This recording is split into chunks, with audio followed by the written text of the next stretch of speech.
welcome back to Patty's Panthers. Today I'm going to do Chameleon Care 101, targeting the species of male panther chameleons as well as male veiled chameleons.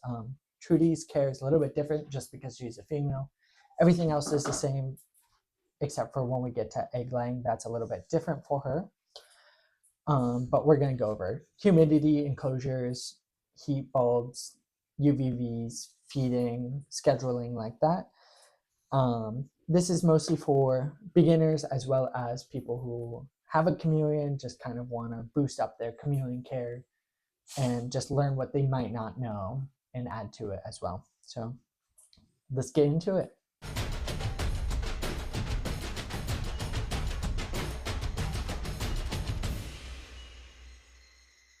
All right, so getting into this, looking at chameleons, think you want to own one, kind of want to learn before you get it, perfect steps. So first I have veiled chameleons are a little bit more popular, a little bit more known, just because of chain pet stores like PetSmart, Petco having them readily available. And then you have panther chameleons, which are similar care levels. They're a little bit harder to find just because they're a little more exotic, you would say.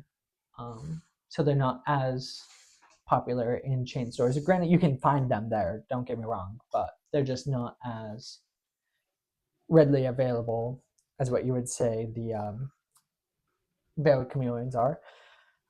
If you're a beginner, I definitely recommend males on both sides as they don't lay eggs. Laying eggs does require a laying bin just for the females to lay eggs into. Even if they're not exposed to a male, they'll still lay infertile eggs, and that laying box gives them that opportunity to release those eggs so you don't have more problems down along the lines as being bound with eggs and stuff like that. I also highly recommend buying captive bred from an ethical breeder. You'll find that some places offer wild caught. They're not necessarily a terrible choice. They are harder to take care of because they're coming from the wild into captivity. That shock and stuff, stress, just dealing with it is not something that's recommended for a beginner, as well as wild caught may have been exposed to parasites, and beginner breeders just aren't exposed to those parasites and how to take care of a chameleon to get those parasites out of them for him. So highly recommend captive breeding from an ethical, well-known breeder. We'll get more into that with another video. I can definitely, all these subcategories I will go into more in depth in what you should do, what you shouldn't do, stuff like that.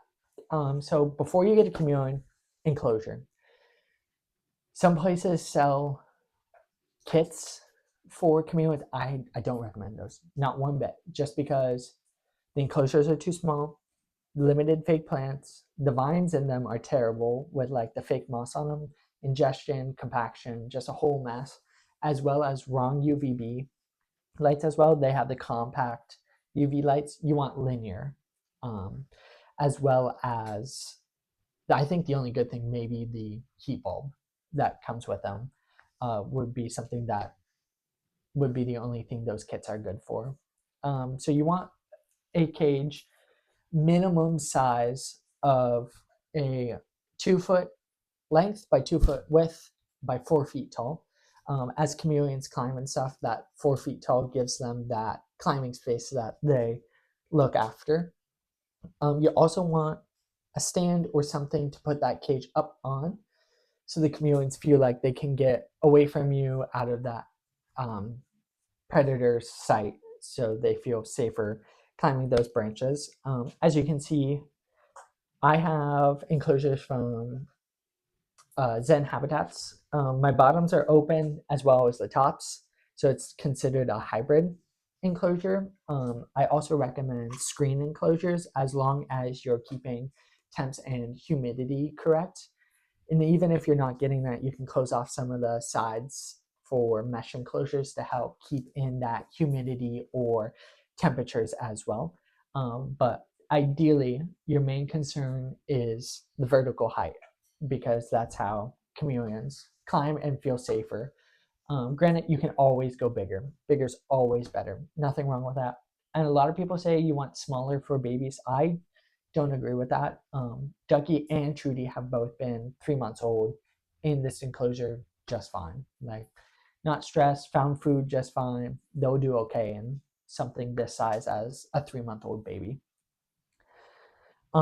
As well as placing in the home for the enclosure, you want it in more of a quiet room. Chameleons can't really, they don't have external ears, so they don't hear anything, they feel vibrations. So if they're in a busy room, lots of activities, they're going to get stressed out just from those heavy vibrations, a lot of movement, stuff like that. So you want to make sure they're in a calm, cool, collect part of your house to avoid stressing them out. Next, you can see I have a couple of lights up here. My heat lights aren't on right now. I only heat for 2 hours a day, just because it will overheat my enclosures and they get that basking in the morning, so they're perfectly fine where they're at. So you want your heat bulbs, as well as I have plant lights in here to keep the plants growing and healthy since I have live plants, as well as your linear UVB. You want to make sure you are using linear because compact keeps it too small. When it's linear, it's getting that whole cage for them, so no matter where they're at, they're getting some of that UVB lighting, versus with the compact bulb, they're getting very limited, if any at all. And the compacts, they're not as penetrating, so you have a shorter window frame of how far down on that cage that linear UVB light will penetrate. I use T5 linear high output bulbs in my hoods, and that's what I personally highly recommend, as that's what gives them the correct amount of UVB as well as the space across the enclosure for them. As the heat bulbs, I just use a regular, I guess, yellow clear basking bulb. And then with the branches underneath it, I make sure it's at the adequate temperature of 85, mid 80s, for their basking throughout the time that it's on for them. Most people think that they need heat at night. Don't recommend. The red bulbs are bad for their eyes. Chameleons need practically complete darkness, like no lights and stuff. They'll wake up, not get a good sleep, start stressing out because of that. We don't want that. So no lights at night for them, regardless if it's nocturnal lights, the red lights, none of that's good for them. Just no lights, period. Then with my lights, I talked about how my heat bulbs are only on from 8 a.m. to 10 a.m.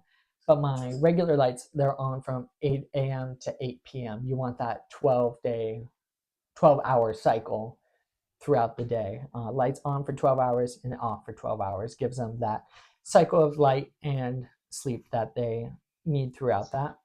As I mentioned before, the basking temp as well is 85 degrees. And you want that like a nice warm heat on your hand if you don't have a temp gun, or you can use a temp gun to kind of get you in that mid 80s range a little bit better for you. And then with the heat spot, the enclosure itself, you want it around 72, 78 degrees throughout the day. That just gives them their ideal temperature. When my heat bulb's on, it definitely warms up those enclosures a little bit above that, and I don't want that for them. So it's only on for a couple hours a day. Heat bulbs are off, rest lights are on. When you come to your nighttime temps, which I mentioned, no lights, you want a temperature drop for them. What I recommend is 60 to 70 degrees at night, and then during the day, 72 to 78. And that nighttime drop is healthy for them. So if you're noticing it's a little bit cooler at night, perfectly okay for them. You don't want to supply that heat. If you are getting below that, I would definitely recommend heat sources to help get them into that ideal temperature for them. Heat bulbs you want to replace as soon as they burn out, as well as UVB bulbs. I recommend every 6 to 12 months, just depending on their light spans, what brand you got, etc., etc. But you definitely have to replace those a little bit more often than you would your basking bulbs. Um, Next would be my misting system. I use a Mist King misting system, as it's automatic. I can schedule it.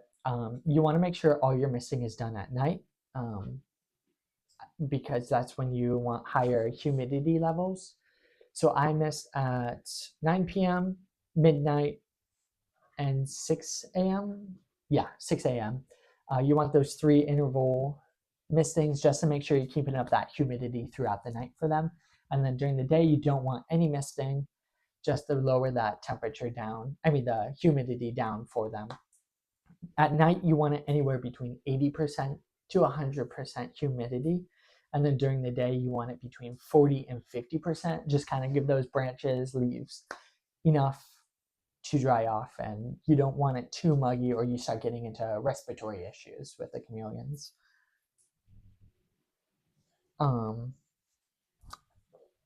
some people recommend droppers during the day. I don't have droppers. I have a little rain system. I haven't used it in a while.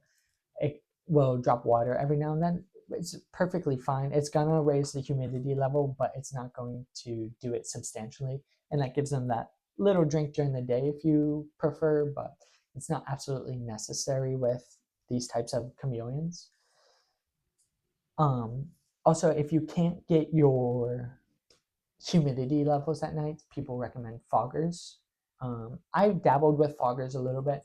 It's not necessary with my cages, but it gives that nice kind of dense fog look to it as well.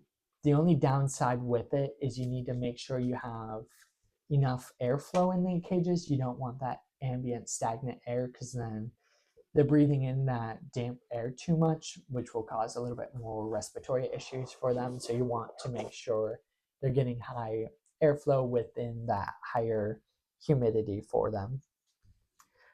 As well as, so we've talked about enclosures, lights. Next would be our plants or decor. If you're not big into live plants, that's okay. You can definitely use fake plants. Nothing wrong with it. It's just, I like the look of live plants. It also helps with humidity levels, kind of gives them the pockets of humidity in different spots throughout the day as well. Just with live plants, you have to make sure you're watering those a little bit more, just keeping up on them, as well as having plant lights to make sure that they're growing from it. It also gives them the vertical climbing space, as well as some of the plants give them horizontal space and just climbs around a little bit more. I recommend more so trailing plants. That's just my personal preference, as well as like taller plants like that as well. It gives them that coverage of hiding as well too, so they feel a little bit safer in your enclosures. And then they have the spots where they can come out and be a little bit more exposed. You want to avoid unsafe plants as well, as sometimes chameleons will nibble on a little bit of the leaves. Like Bamba, for some reason, really likes to eat my pothos and occasionally some of my monstera, which are not going to be harmful for him. They are harmful for cats and dogs, though, but with chameleons, they're okay with eating some of it. With the plastic plants or fake plants, you do have to be a little bit careful of them munching on them or trying to bite them and stuff like that. With eating plants, they'll eat it regardless how much you're feeding, what you're feeding, stuff like that. Bama's always eating a plant or two here or there. When it comes to feeding, you want to make sure you're feeding like crickets, dubia roaches, superworms, hornworms, silkworms, waxworms, black soldier fly larvae, all good options for them. I primarily feed dubia roaches, superworms, and occasionally hornworms. You've got to be careful with hornworms, as they're more of a treat rather than a staple diet for the chameleons. As well as superworms, they can be staple, but you have to be careful how much you're feeding them. They can get pretty fatty just based off of the superworms themselves. When you're feeding the bugs, you want to make sure you're gut loading them with a variety of vegetables. I make gut load cubes, so it's just a bunch of vegetables that I've chopped up into fine small pieces and mix it together and kind of give it to the bugs before I feed the chameleons. I always tell everyone your bugs care is just as important as a chameleon care, because what you're feeding the chameleons will show. So if you're not feeding those bugs, taking good care of those bugs, it's going to show with the chameleons. They're not getting the vitamins or nutrients that they need to suffice. And giving those bugs, those fruits and vegetables and stuff, is providing that extra nutrients that those chameleons can get for them. In addition to feeding what bugs and with what, you also want to supplement. So for chameleons, you want to use calcium without D3 every feeding. So regardless if it's just one or two, you want it every time, each time. You don't want to miss out on that calcium. Then you start getting into metabolic bone disease, which is irreversible and can be detrimental to their bone structure as well as their health. But twice a month, you want to feed one feeding of multivitamins with D3. And that's only twice a month. So you have to keep track of when you're feeding it, so you're not overdoing it with that, as well as over supplementing can cause health issues as well with them. And then most people also want to hold their chameleons. Granted, I do occasionally hold mine, but I've worked on it with them, and I only hold them when they want to be held. Occasionally, I will reach in and kind of put them on my hand and stuff, and they're okay with it, but most of the time they back away, and you want to respect that. If you're forcing them to climb on you, hold them and stuff, you're stressing them out, which in return can cause sickness, stuff like that, when they're too stressed. But most chameleons absolutely do not want to be held. When I first got Bamba, even if I looked at him, he would start hissing at me and get big and puffy. But I've built trust with him with hand feeding, showing that every time I came there, I had a bug for him, and he just got used to me being there and present to feed him, rather than just leaving the bugs in there for him to find. So you want to make sure that you have a good trust with your chameleon before you start trying to handle him and stuff like that. Cleaning the enclosures, I don't really clean a whole lot, as I do have a little bit of a cleanup crew in there, which with like isopods, centipedes, stuff like that, kind of breaks down the waste. But you do want to spot clean, like poop on leaves, debris at the bottom that's been building up. Get those out as soon as possible, as much as it's there. You want to prevent mold, bacteria growth that your chameleon could ingest accidentally, purpose, whatever the case may be. You want to make sure that you don't have that object in there that could potentially cause a risk for your chameleon. Another cool thing about chameleons, they shed every now and then, and that's how they grow. Their bodies underneath the skin continue to grow, but their skin does not until it sheds. So when it sheds off that smaller skin, it gets the larger skin for their bodies to grow. With chameleons, they kind of like flaky shed. It's not one big piece that comes off like a snake per se. It comes off in patches. You'll see every now and then I have videos of Bamba doing it. His stays on a little bit longer because he's older. The older they get and stuff, the slower their shedding process is, and it's less often, versus younger chameleons. It's a quick shed as well as a quick turnaround for the next shed because they're growing so often. When they are shedding, though, you do not want to pick it off. Just let it go. Like, it's still going to be attached somewhere, and that's why it hasn't fallen off. So you ripping on it is not good for them at all. You want to make sure your humidity and temps are correct throughout it. It'll make the process a lot easier for them to shed off that excess skin. So humidity, temp, and don't touch it when they're shedding is most ideal for them. A little bit of mistakes that I see with beginners is glass enclosures. Those hold heat and too much humidity too well. They're not recommended at all for chameleons, unless it's a hybrid glass cage with some screening and venting and stuff, but do not recommend glass enclosures. Also, smaller enclosures as well are not ideal.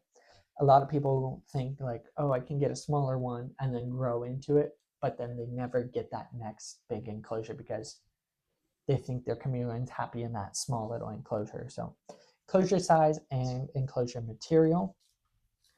Another one is no UVB. UVB is really important. That's what helps prevent metabolic bone disease, to help them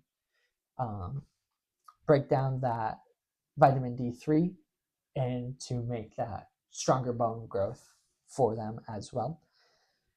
Another one is people don't supplement. Everyone thinks that supplementing might be optional. It is absolutely not. You need to make sure you're supplementing with calcium without D3, and your multivitamin twice a month with vitamin D3 as well. I also forgot to mention the feeding. When they're juveniles, you want to feed every day as much as they'll eat. You want to take out the extras so it doesn't get out and bother the chameleons, like biting, annoyance, stuff like that. And as they get older and stuff, you want to feed 3 to 4 larger bugs every other day would be a good feeding schedule for them as well. Another mistake would be gut loading. A lot of people don't gut load. They kind of just use the bugs they have and feed them how they are. They're not getting those nutrients. They're missing out on those vegetables and fruit supplements that they're getting through the bugs that might not be in the bug when they originally do it. So make sure you're gut loading your bugs every feeding. Wrong humidity. A lot of people, beginners, think that chameleons are tropical, so they need to be sprayed down constantly, which is not true. You want to make sure you're misting down throughout the night versus the day. You don't want to be spraying down the cage. In addition to spraying it, people think that they need to be spraying down their chameleon. Don't spray the chameleon either. They're not going to like it. It's going to stress them out. So just make sure you're spraying down the enclosures, leaves, branches like that and stuff, and they'll find the water droplets and drink from the droplets rather than a bowl. A bowl is just going to be stagnant and build up that bacteria, and they're most likely not even going to drink from it. They drink from the water droplets on those leaves for them. Overhandling can be something that a beginner's not really used to. Most of the time we see pets and we want to hold them, pet them, play with them. Chameleons are not that way. Just let them be. When they want to, they want to. The next is drainage or substrate at the bottom of the enclosures. The substrate at the enclosure, if it's not bioactive, it's just going to build up bacteria, mold. That's no good. At the bottom of my enclosures, it's bare, but I have holes in the bottom of them with 5-gallon buckets underneath for that water to drain into throughout the night, so I don't have to worry about stagnant water being in the bottom of the enclosure and building bacteria and stuff like that. And the hardest one of all is cohab. A lot of people want to keep multiple chameleons together. Some people very rarely have success with it. Chameleons are super territorial. They're solitary. They don't like having a friend, I promise. It will be okay keeping them separate. If they are together, they will fight, injure each other, possibly even kill each other, and we don't want that if we want chameleons for them. So just a little recap of everything. Enclosure size, 2 feet by 2 feet by 4 feet tall. Your UVB, I use a T5 high output linear bulb, no compact bulbs. I have my daytime basking bulb, no nighttime basking bulb because we want that nighttime temperature drop. I also have all my lights on timers to get that 12-hour day cycle. So 12 hours lights on, 12 hours lights off, and repeat day after day for them, as well as a misting system, or you can use spray bottles. Either one's perfectly fine as long as you're spraying down the cage enough with your manual spray bottle. Automatic spraying is a little bit more convenient. You can set it, it's always going to go off at the times that you set it for. That's why I use the Mist King. Plants, whether they are live or fake plants, live plants just boost the humidity and helps keep the humidity pretty stable as well as grows into new spots, provides different coverage. If they eat it, it's okay. Or you can stick with fake plants. You just have to watch your humidity levels a little bit more, watching if a chameleon is trying to eat it. You might have to clean those a little bit more just because they are fake versus the real plants. Feeders, we went over having superworms, dubia roaches, hornworms, waxworms, superworms, and black soldier flies are good choices, as well as treat bugs like superworms or hornworms, not feeding too much of those. And then supplementing your feeders with the gut load cubes that I mentioned, as well as the calcium without D3 and the multivitamin with D3. That will bring us to our close for today. If you do have any questions, feel free to leave a comment, follow along, reach out to me personally. All my social media is Patty's Panthers, TikTok, Instagram, YouTube here. You can leave any comments, DM me, ask any questions, and I'll be happy to help you out with that. Thanks for watching.